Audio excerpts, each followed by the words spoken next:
Machiri nyakora mogi betulo matuduri koda namba enari adeka uchiel nono Facebook en Ramogi TV Kenya, mbui mari YouTube Ramogi TV Kenya, X en @Ramogi TV KE.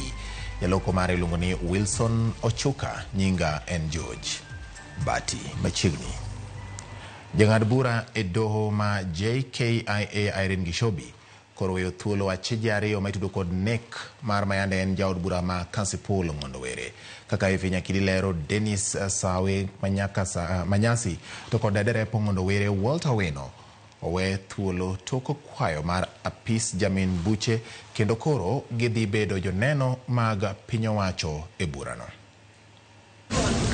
Tok dinonegi kuom jumbe adek, achije ariyo mitudo gi nek mar jaod bura ma Kasipul Ng'ondowere, giko nowe thuolo kod doho ma JKIA.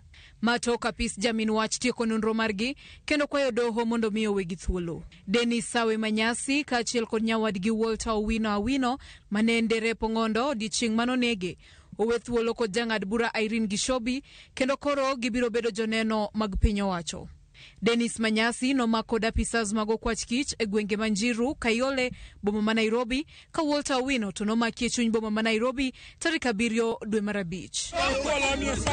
Seche matin tok doho weyo gi thuolo, anyuola mar Walter Awino noriwo lwedo kanyakla kendo bago alam makende. Wirani giko nonro nofwenyo ni onge kod ketho moramora. Jachiw arita mare Alan Ogola ma bende nochwale doho pod biro rito nyaka tarik 9 dweni mar winjo kapo nono ibiro we thuolo koso pod ibiro med dinne ka apisas mag okwach kich dhi nyime gi nonro. Juma mokalo achich machielo Philip Aroko nowe thuolo gi rambun kod doho mamalo ma Kibra.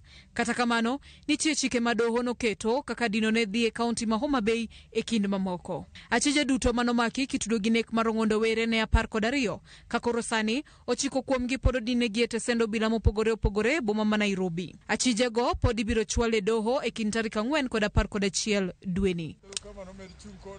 Efinye Kidi, Ramogi TV, Nairobi. Nekoro mogi kawa sudo podwane motende kod weche mag do. Nyadendi Rose Njeri ma yando loso ton